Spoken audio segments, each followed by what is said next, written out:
All right, so I've been told by my students that they would benefit from me going through a few examples with ionic compound naming and writing. So what I have in front of you here is the general guidelines and rules that I use for determining how we should name and write an ionic compound. So the first thing I always ask is, does it contain a metal, otherwise known as a cation or a positively charged ion? If the answer is yes, we ask ourselves, is it a transition metal? If that answer is yes, it gets at least a stock name, and it might also get a common name. If the answer is no, we just identify the metal. And then we ask ourselves about the anion next, the nonmetal portion. Is it polyatomic, meaning more than one atom? If it is, you just identify the polyatomic. If it's no, you give the root plus the ending IDE. So I'm going to take you over here, I'm going to set this up, and I'm going to try to do a couple of examples. And then I'll upload this to YouTube, and hopefully we end up with, students that are feeling more prepared than they were before. So, see if I can get that to stay like that. Alright, I have a bunch of examples on the board. I'm going to go ahead and erase those examples so I can put up some new ones. Alright, so let's go ahead and we'll pick a few. And we'll go in two directions. We'll go formula to compound name, and then we'll go compound name to formula. So we'll start with, let's see, let's keep it simple to start. So let's say I gave something like MgBr2.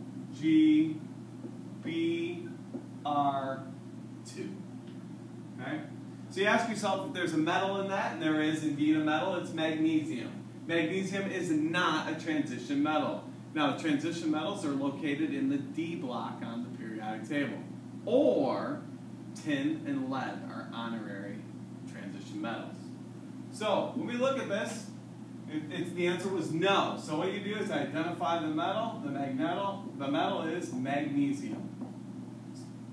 Now, we've dealt with the positively charged cation, which would be a +2 charge because magnesium is an alkaline earth metal, and all of them as a cation have a +2 oxidation state. Bromine is -1, so there are two -1s to offset the charges. The positive and the negatives will always cancel. Now, when you look at bromine, even though there are two of them, they're both bromine, right? So that makes it monatomic, one type of atom. Okay? Bromine, Br2, is monatomic. You'd have to have something like BrO3 in order for it to be polyatomic. Two atoms, many atoms, all having one cumulative charge. We don't have that here. We just have one type of atom. So therefore, the answer is no. And the answer is no, you give the root, which is bro, m, and the ending of I. Let's do another one. So I gave you Cu, Cl,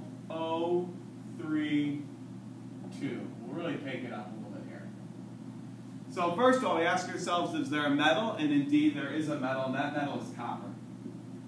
Copper is a transition metal, meaning it gets both stock name and, if applicable, a common name, which in this case, there is both. So in order to do stock name, you put a pair of parentheses, and then we got to figure out what the charge is on the copper. Well, that's pretty easy to do if you know the chloride ion. Chloride ion, its charge is -1. There are two of them, so -1 and -1 adds up to a total of -2. Now, there is one copper right here. So therefore, this one copper is +2 in charge. That number gets put right there as a Roman numeral. So it's copper 2. And now, ClO3 is indeed a polyatomic. So when you knew a polyatomic ion, you just simply give it its name. So this is copper 2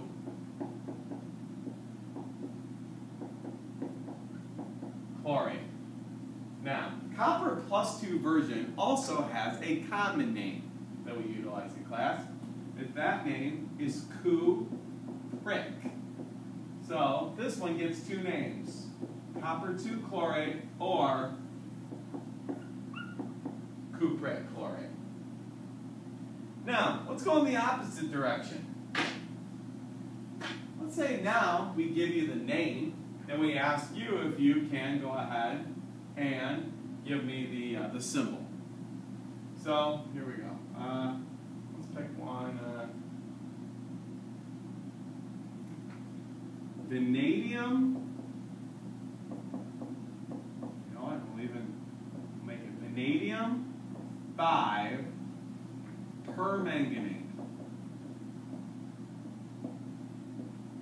This one's a little bit tricky. Here we go. Vanadium, first of all, you just write the symbols. Vanadium symbol is V. Permanganate is MnO4. Now what we got to do is we got to make sure those charges are equivalent. So vanadium 5 means this is vanadium plus 5. Permanganate is -1. That's its charge, is an anion. So in order for these two to cancel, you're going to need 5 of these -1 ions. So what you do is you put a parentheses around it and a 5. Now that parentheses is important because if you wouldn't have put it there and you just would have put a 5 right here, right? You'd be giving yourself 45 oxygens and not 5 permanganate ions. So we put a parentheses and a 5. Now we get -1, -1, -1, -1, and -1. Cumulative -5, positive 5, the 2 cancel. Do one more.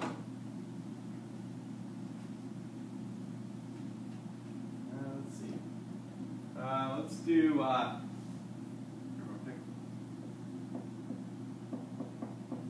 ferric nitrite. I-T-E. So ferric is iron, that's Fe. Nitrite is NO2. Nitrite is a -1 charge. The ferric version of iron is +3. So we're +3, -1, we need parentheses, and 3, -1, -1, -1. All right, let's make that even a little more complicated now. Let's go with mercuric